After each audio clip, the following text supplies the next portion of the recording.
Hello everybody and welcome back to another episode of RoboReplay. So, week 4, another high score broken. I mean, are we even surprised at this point? Like, 254, 1323 paired up, ended up breaking the world record, putting up 800 points in one match. And that's the one we're going to take a look at right now. But I also want to take a look at a lot of other stuff across regions. And also 973 when they played up against Alliance 1 in the finals and the upper bracket. Did two things in auto that I thought were really interesting. And we're doing a lot of interesting counters that I think might be really indicative of how Worlds and DCMPs might end up playing out in terms of strategy. So we're going to take a look at all of that. Let's start off with the 800-point match played by 1323 254 here. Immediately, right, you have the autos where they just go to the middle. This is an Alliance 8, to be fair, right? So they're not going to be able to contest them in auto all that much. But the best part about this alliance, I think, is not what happens in auto, although it is an insanely high score, right? Like, they're pretty much uncontested, able to put up about 140-ish, and then immediately in transition, right? 254 starts out in the middle, 1323 goes out, comes back, try to maximize that transition period, and then, again, we talked about teams prepping themselves for the next step. 1323 already ready to go out as they're firing because they have a turret.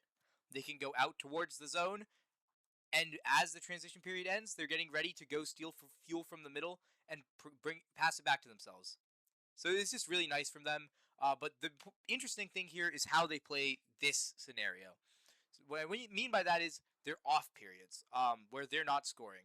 So you can see that Blue Alliance here decides to put the defender here because they know that 1323 254 are going to pass. That's an interesting choice. I think that we'll see how that ends up working as the game evolves. But what I want to pay attention to is Alliance 1 here. They have one robot here, their third robot, right? That is 2367, who's just going to be collecting fuel that this Alliance 8 is trying to stash. And you'll see a lot more of it when 973 and the other Alliance plays, because they have a lot more fuel intake because they're the Alliance 2. But you could see that two of them, 254 and 1323, are in the middle, and then a third robot is just eating fuel from the other side and passing it.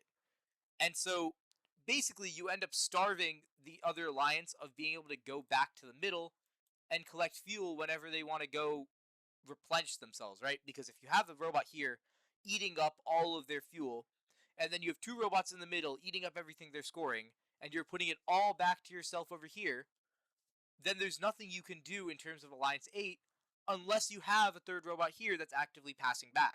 So I think this is where the interesting thing happens in this game, where I think Alliance 8 had the right idea, but you also just don't have the capability at this point, when you just have a defender robot, to give yourself the fuel back to keep that scoring going.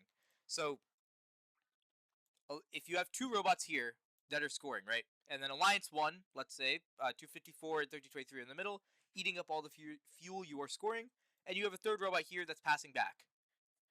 And you have a fourth robot here, right? The interesting thing becomes, do you want to put your third robot on their side of the field and try to deny the passing, and maybe they're going to pick up fuel from the ground on their zone and pass it back to you? Or are you going to go contest this middle area where two robots are playing? It's probably going to be the other alliance's two best robots that are playing there. And you have to go contest them now for all of the fuel that you are scoring, and you're allowing them to pick up stuff and pass it back here. And if you don't do that, then you just allow them to pass anyways, and however much you deny is just based on what you can sit here. It's a lot of... You can see how later and later you get into the season, it'll end up being very, very interesting. But in this match, because it's an Alliance 8, they weren't really able to do a lot of that passing back and forth that I was talking about here. And I don't think until DCMP you won't really see a lot of that. And then, right, 254, 1323, doing the same thing we talked about, right? Keep your turret fed, keep your turret optimized, and then have 254 be the robot with the dumper that's going to go back to the middle to collect fuel. Other thing I want to point out here, you'll see a lot of this. We talked about that area of the field that's really contested. 1323, 254, and 2367 all realize this. So 2367 actually is literally just playing, you can see it here, as a blocker that is going to intake fuel as it comes out and block fuel from going too far away and spreading all across this area, because that means that 254's path goes from, well, if all the fuel's bunched up here, I can just go out, take a quick pass here, and then go back to my zone. But if you're letting it all spread out, then now it's all over here. And they don't really need the scoring of 2367. Honestly, I'd say it's probably worse to have another robot in there making stuff clogged than to have a robot here doing their job of just passing stuff back through the middle. And so they just get a really, really efficient cycle here. And that's the name of the game. When you're seeing these high scores, you have big dumper robots and turrets with die rotors that are being incredibly efficient.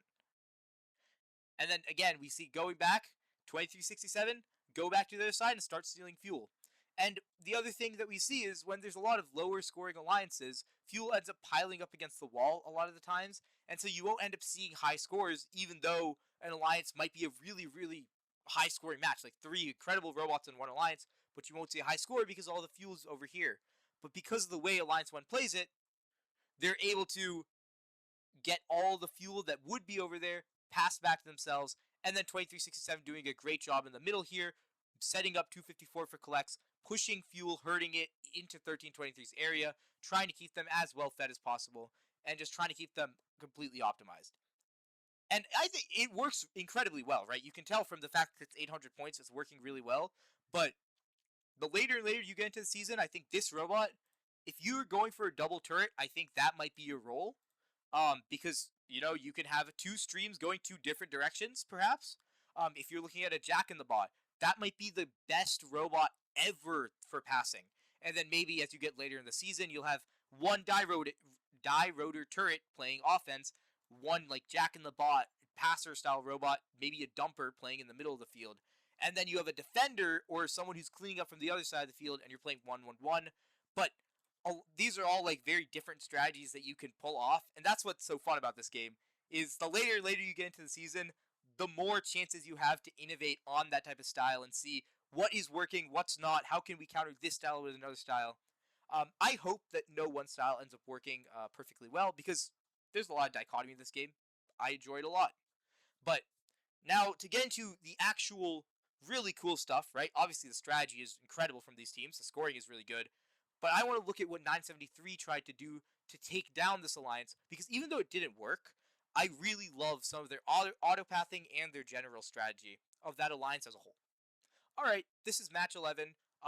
This is 973, 6305, 3970, right? All the alliance 2 of this event ended up going to the finals as well. But I want you to take a look specifically at 973 at the bottom over here and what they're going to do in auto. So they're matched up with 1323.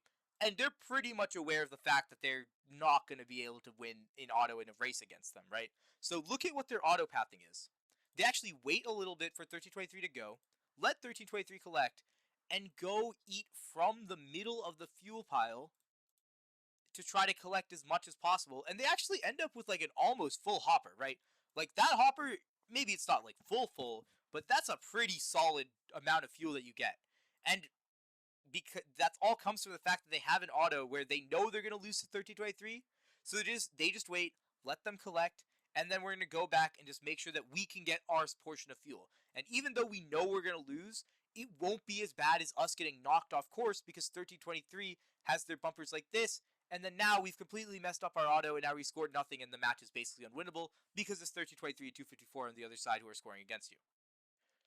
And they also have a second pass of this, which I think is really nice, right? Obviously, unluckily, there's a giant gap of fuel inside of that exact spot where they go look for it.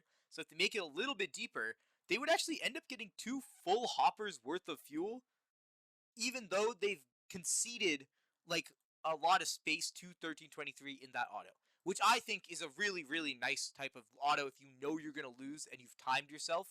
That's a really nice way to try to go about that. We talked about it last week as well, right? Except last week it was go over the bump and eat from the middle, but 973 says we want the consistency of going through the trench. We want to be able to start in the same spot, so let's just go around this way, which is also a really nice pathing.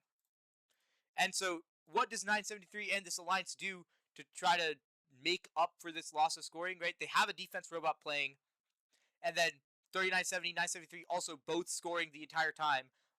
But again, right, your first shift, you don't have time to set up, you can't really pass back to yourself, and you're not really going to be able to make up any deficit at all, especially when Alliance 1 ends up putting crazy amounts of numbers in the transition period and the auto as well. And you can see, right, they're completely starved. because you give Alliance 1 that shift time to steal from the middle, get rid of all that fuel, pile it all on their side, you give 2367 time to eat up all the fuel that you already had piled up in the first place, which was barely anything to begin with that you just herded back to yourself. It really just ends up in a very, very nice shift for 254 and 1323, who 1323, right, eating up all of that fuel, staying as efficient as they possibly can be. A big thing I want to point out here, look at RC on the side here. I've been seeing more and more coaches do this exact thing, right? He has actively looking at against the wall, where is the fuel being positioned? What side do you want to go to make sure you can see it? And you can see the drivers are leading over to try to see it. But RC stepped outside because the driver station line is here, so you can actually put your coach like standing outside to see against the wall. You can see where all the fuel is, and because you're right next to your driver station, you can easily relay to the driver exactly where the fuel is that they need to go for, and you can see that their driver's doing a great job of doing exactly that. And as they're talking about where the fuel is, it's under the tower now, it's inside the depot. They're doing a great job of just firing as much fuel as they can and collecting as efficiently as possible.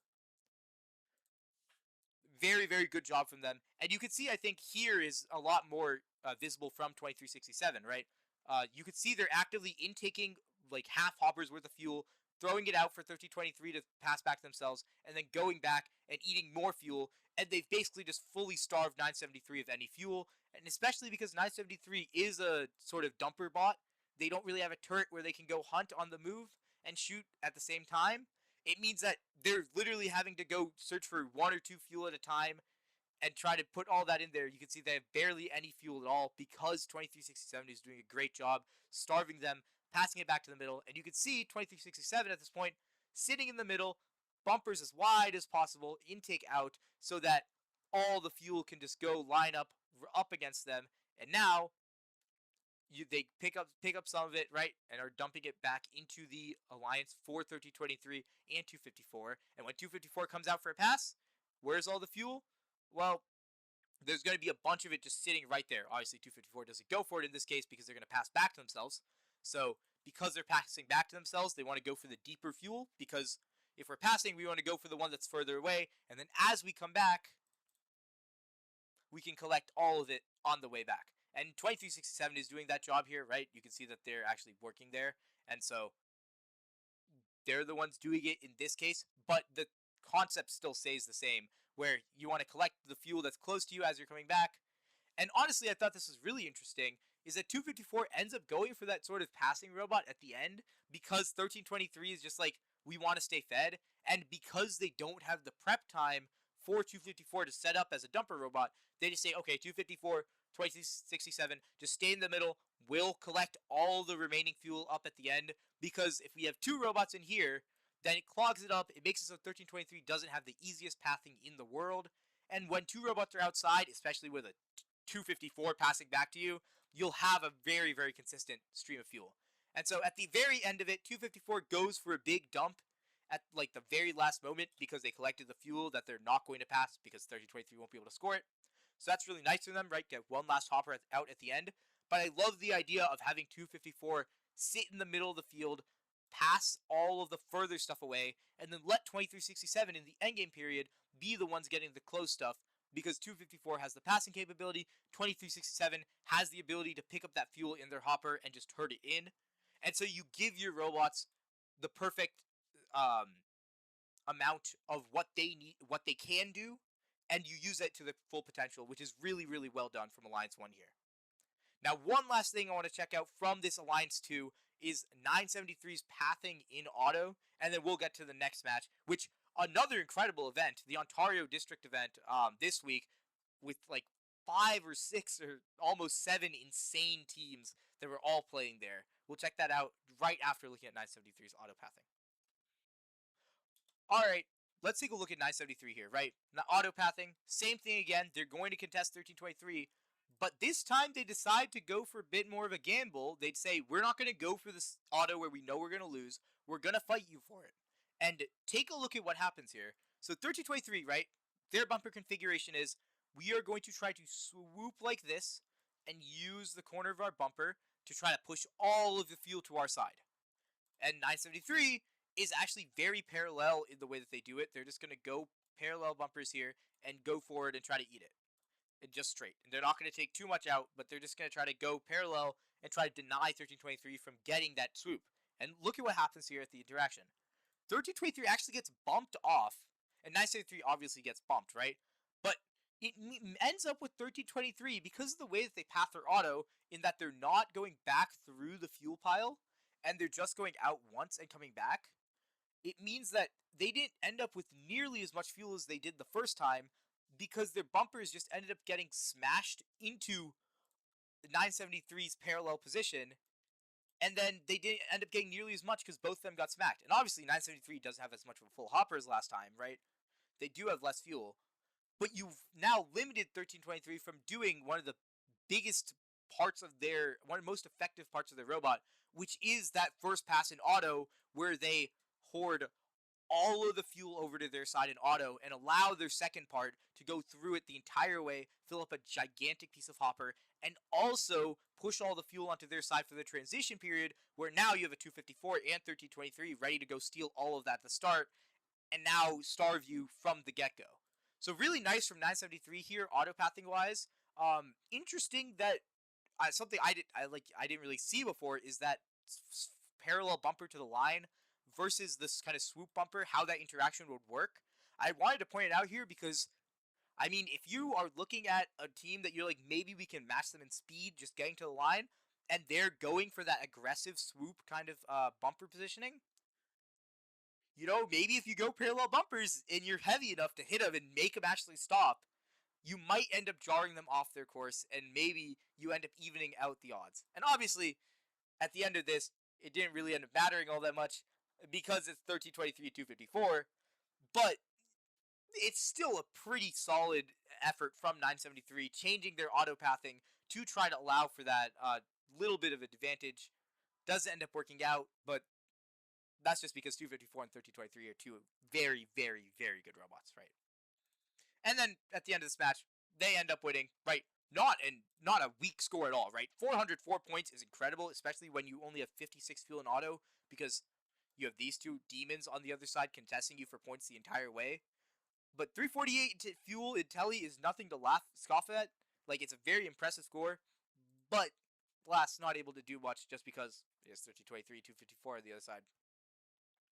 Now, let's take a look at the Ontario District, where I said it before, about 6, 7, 8 teams that are incredible there ended up with 3 or 4 incredible alliances. Let's take a look at exactly what happened at that event with some of the highest scoring teams in Canada.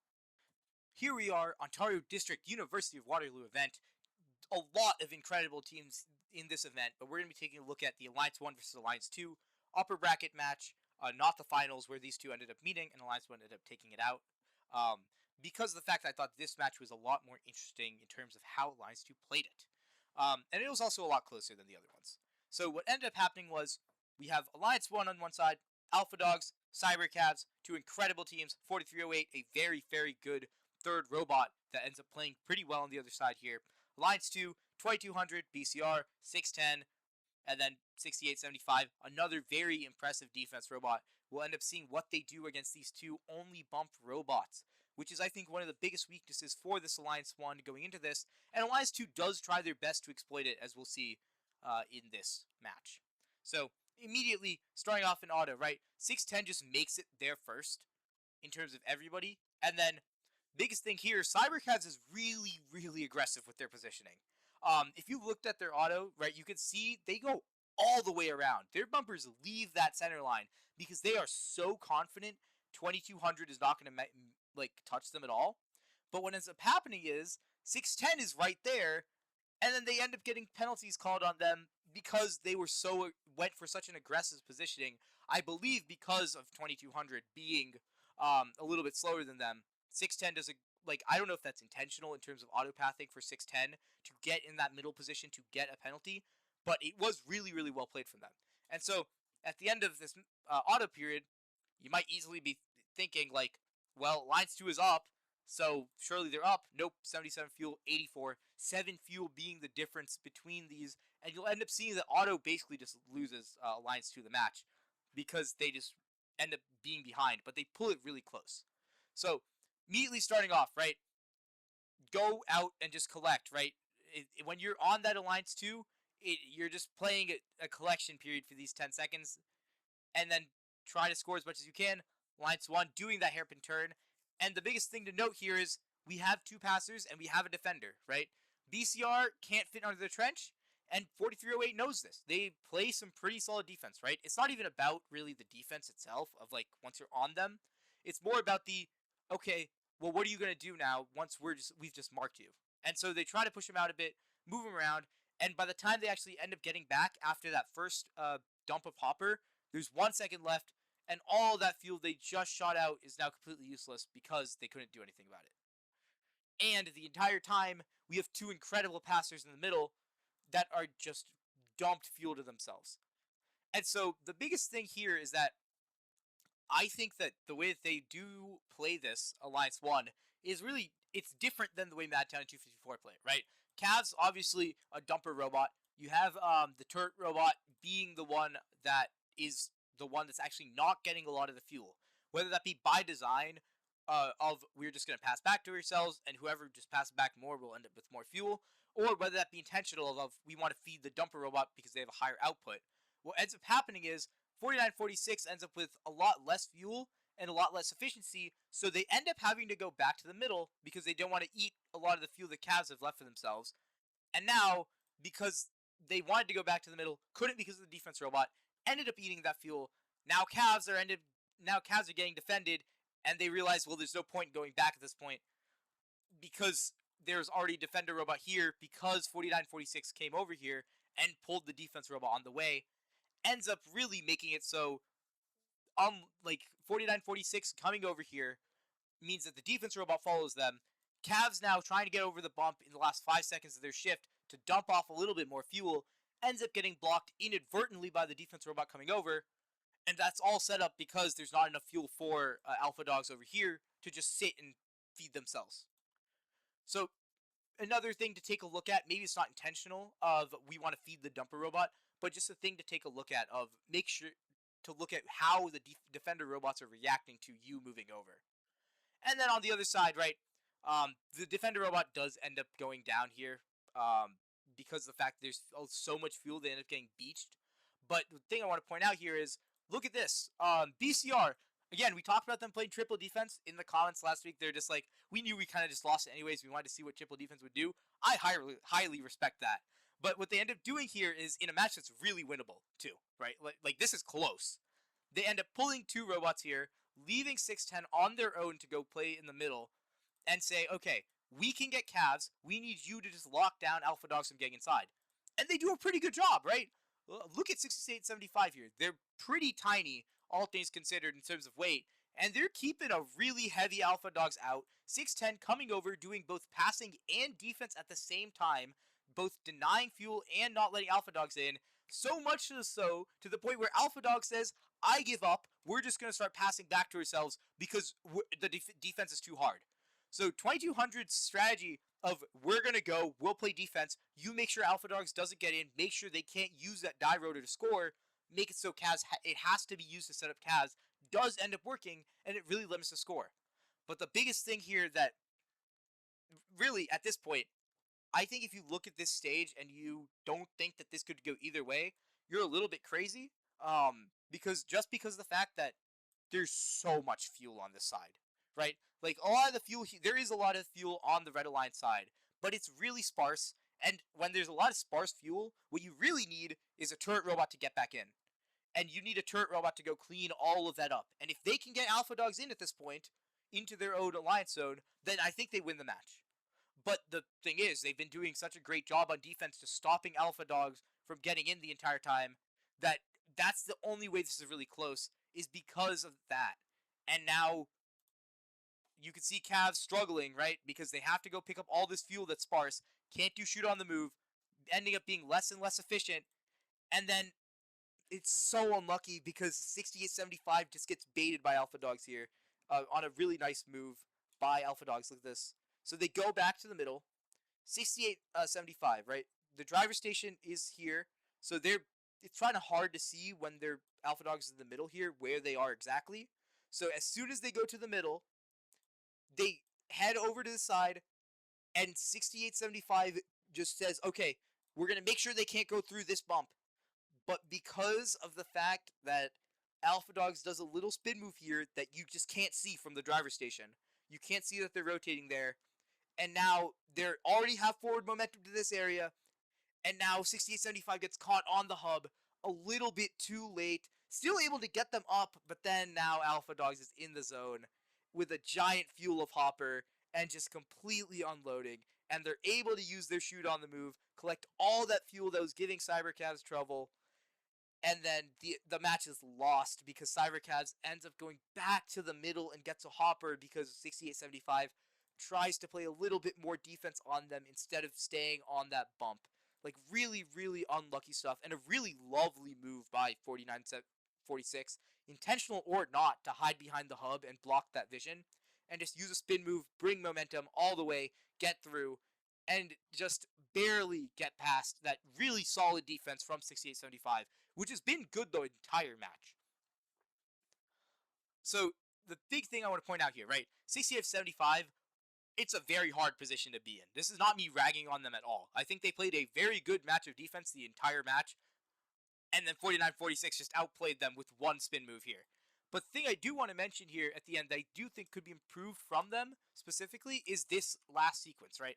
So I've seen a lot of this just because of the way that drivers tend to work, right? It's like, we want to fix our mistakes, and so we're going to try to, instead of doing one thing, which is that bump defense at 100%, once we get burned past that, we're going to go get on the last turret robot, maybe stop them at the end. But what I would say here is, you already know that they're gone, right? At this point, the only thing you can really do is stop Alpha Dogs from getting, like, a giant horde of fuel if you want to break up that fuel pile. And if you're doing that, and if you're playing a defense robot here, and there's a giant pile of fuel this big, then I'd say 100% go play defense on that, and you could just sit in between them and make sure they can't collect. But there's not really that much fuel here for them to collect. A lot of the value they've gotten is from their hopper, is from, like, what was already there, and them just getting back in the first place. So at this point, I would say cut your losses, and instead, you see Cybercavs going back to the middle of the field. You see them getting that middle area that we talked about, right? Picking up a giant load of fuel from the middle, and then instead of, like, trying to slow down 4946, trying to jump them before they try to get inside the tower because you think they're going to go through here again and try to cut them off, go play defense on Cavs here. And right, they do try to do it a little bit, but it's a little bit too late. Which is why I think if you just give yourself like an extra second or two here, and you just cut your losses for Alpha Dogs and say, okay, as a defender robot, I let them pass. I can go bump them a little bit, but as soon as I see Cavs leaving, I honestly just say there's not enough fuel there for me to think it's worth it to not try to defend this middle, this Cyber Cavs coming back in the first place. And now, at the end, they do a pretty decent job, but Cybercavs ends up with like 30... How much fuel did they end up with at the end here, right? Just coming back here, and they unload at least 30 or so, maybe 25 fuel at the end of this match, just because of the fact that they were a little bit too eager to defend Alpha Dogs and clean up that mistake. They ended up letting Cybercavs through, getting through that really hard defense the entire time, and you can see it actually didn't end up making a difference, right? Really, really, really close match here, right? Like, 21-point match, and a lot of the penalties were just because of the fact that their intakes are out in terms of the Red Alliance and also that auto penalty.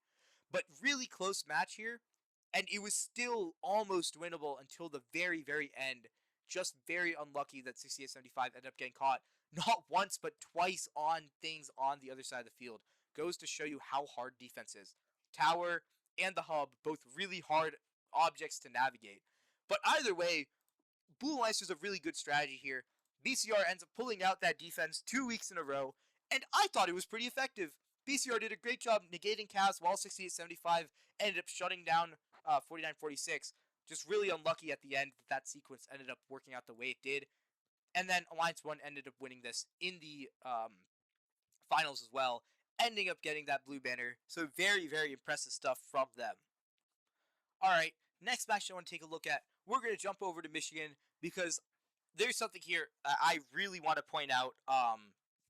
Just in auto, again, a really nice counter from 2767, doing really lovely work on that alliance, setting up a really good predictive auto for what they were about to see what was going to happen, and getting some free penalty points like we saw in this match as well that's extended, intentional or not. Alright, here we are, first in Michigan District Battle Creek event. We have two incredible robots over here, 2767, 4237 that we're going to be taking a look at. But the big thing I want to take a look at here is how they do, Alliance 1 does their auto. Because if you take a look, this is the most unique stuff I've seen this year. So, obviously 2767, known for being an incredible team, obviously. And also last year, they did their auto on Einstein's where it stole an algae from the other Alliance's reef because they predicted what their other alliance was going to do through scouting. They do the same thing here on this side. Whether it's 2767 that makes the idea, anyone on the alliance that makes the idea, whoever does it, it's a really good idea. So 6002 is going to go back for a double pass auto back to the mill here, right? And what they end up doing is they send 5538 here sitting, and they just let 6002 go really aggressive here all the way to the other side of the line, and then they ram into 5538, get a bunch of penalty points for free for that, and end up stopping 6002 from even going back and finishing their double pass auto, make it just a one pass and free foul points for you, and ending up getting a bunch of extra points for your alliance. Really nice stuff. The other thing I want to point out here is what this type of auto means, right? Because if you have a robot that can do a bump auto, you have a robot that does a trench auto. What people normally were thinking was, well, what are you going to do with your third robot? Well, they normally start in the middle anyways, but because it's so early in the season, no one really has an auto for this. The later you get to a season, the more people will start to have an auto for this type of position, where it'll probably end up looking something like, maybe you go to the depot first, go to the outpost first, either way, you go to the other one, then you hit an L1 climb, try to maximize your points in auto. This is the other option. This is kind of like last year's, the 3 coral backside reef auto, where you had like 1323 and orbit, I believe, on the Einstein alliances doing the 3 coral in the back, and then that freed up your second robot to go do a 2-piece or a 3-piece on the side. This is kind of what's happening here.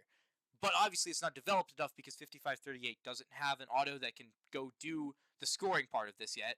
But you can see the vision, right?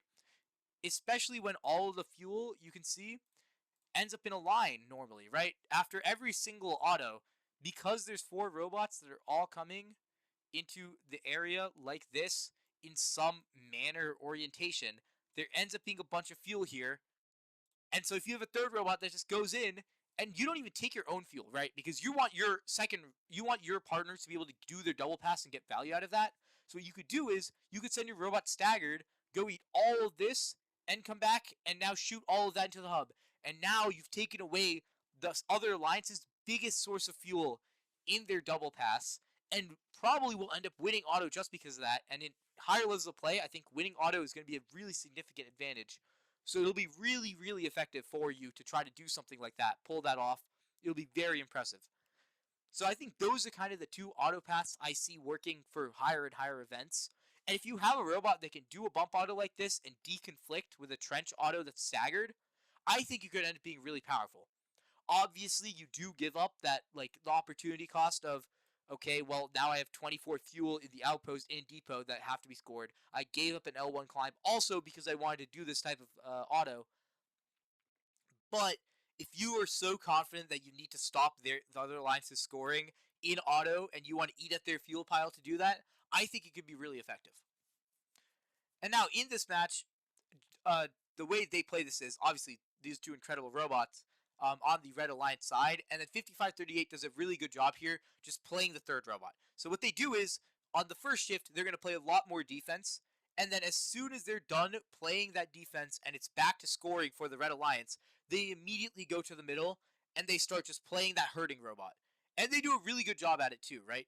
I'm playing some anti-defense here, just trying to move some robots out of the way, but then as soon as the scoring happens, we're back to going to hurting, right? Maybe play some defense on 6002, don't let them touch that, but doing that hurting role while the other alliance is actively getting double defended, and the reason that getting double defended doesn't affect it that much is because 2767 has that gigantic hopper, giving them that time to go hunt for fuel, even though they're getting defended. And because Alliance 2 sends 2 defenders over, they're now late to getting back to scoring, and they also end up getting a robot stuck on the bump here as well, which is really unlucky for them. But playing some really nice defense when they're on that side, doing some great hurting run over here, and then 2767, 4237 doing a great job just moving all the fuel, collecting it, setting themselves up for success in terms of the Teleop period of, or for their scoring shift. And then it's just a really nice job overall from this alliance. There's a reason these guys are some of the best scorers in Michigan, and you can clearly see it, right? Even under really heavy defense, they're still putting up really high amounts of fuel.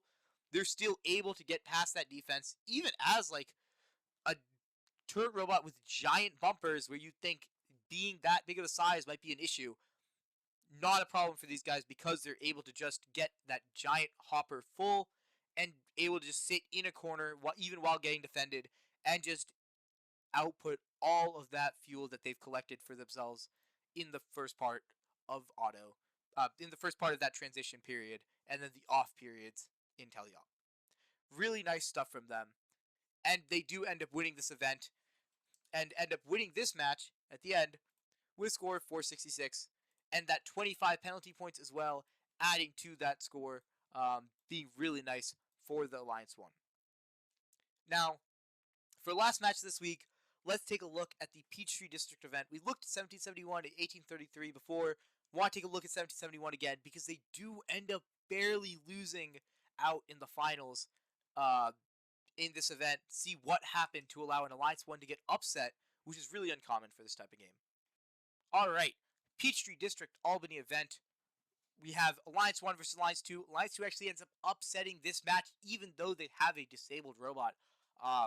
Let's take a look at what they did. 1771 is the team I want to watch here because I think they do a really nice strategy here in terms of what happens after auto. So they'll end up losing auto because of the way that the fuel piles up. Just how it works. But after auto is what I want to take a look at because they do a really nice job here. So obviously, herd a bunch of fuel back to themselves with that auto path there. And so take a look at what they do. At the end of auto, they realize that they lose. And so they say, okay, we'll shoot a little bit. And then they immediately cancel this decision. And you can see their coach leans in, I believe, to give them a different call. And I really love this call. And the call is to go back to the middle of the field, don't score in transition, and give up. Give up that 10 seconds of scoring. It is fine. Or 5 seconds, whatever it may be. We're going to go to the middle and make sure that the Blue Alliance is not able to completely rob us of all of our scoring in our first shift. And so what they do is they go to the middle and they just start passing back to themselves.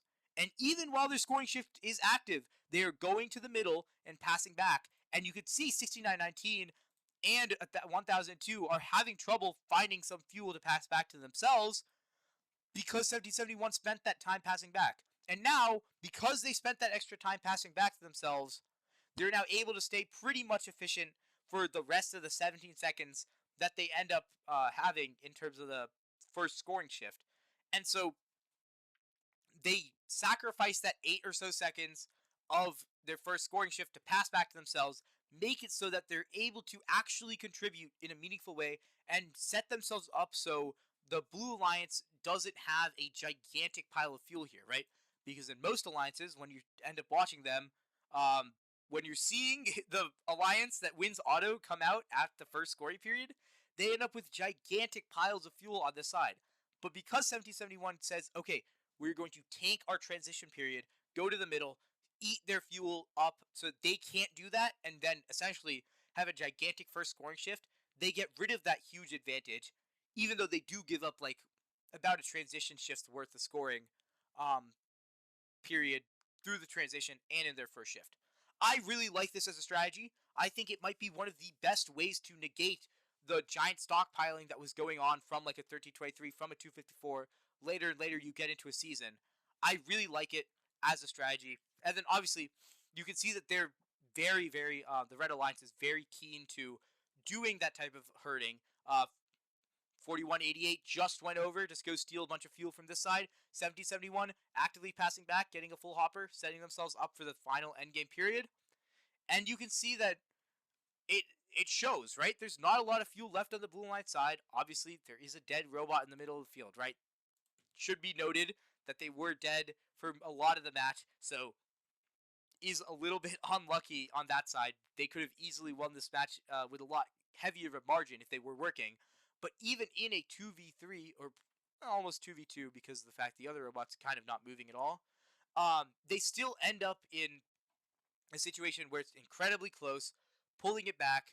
And the only reason I think it's close in the first place is because of the fact that 1771 made sure that they couldn't use their stockpiling, which Alliance 2, to their credit, did try to do, right? They did go to the middle at the end of the transition period, went to go pass back to themselves, herd fuel, but because there was nothing there, because 1771 was spending that time getting all of that, they ended up with not nearly as much return from doing that as they normally would have. Ends up making this match ridiculously close, and then at the end here, the match ends up getting decided by penalties. Obviously, 35 points of penalties will do that to you. And ends up losing by only 4 points. But if they didn't do that, I think this match would have not been close at all. And they actually end up with a higher Teleop fuel count of 314 because of the fact that they were able to limit Alliance 2's advantage from winning auto of being able to set up for their first shift. So really, really nice stuff from 1771 in terms of strategy, but obviously great job to Alliance 2 just getting in there and making sure that even though they're doing a great job, just winning that match and pushing your advantage to make sure that you actually win this match and then win the next match and end up blue bannering. So congrats to Alliance 2 for actually blue bannering, but really nice strategy from the Alliance 1 over here. That is the last match I wanted to cover this week. Thank you guys so much for watching. Please let me know, again, any matches you wanted me to cover from this week. I'll take a look at them and do them in the viewer matches video. Thank you guys so much for watching, and have a lovely day.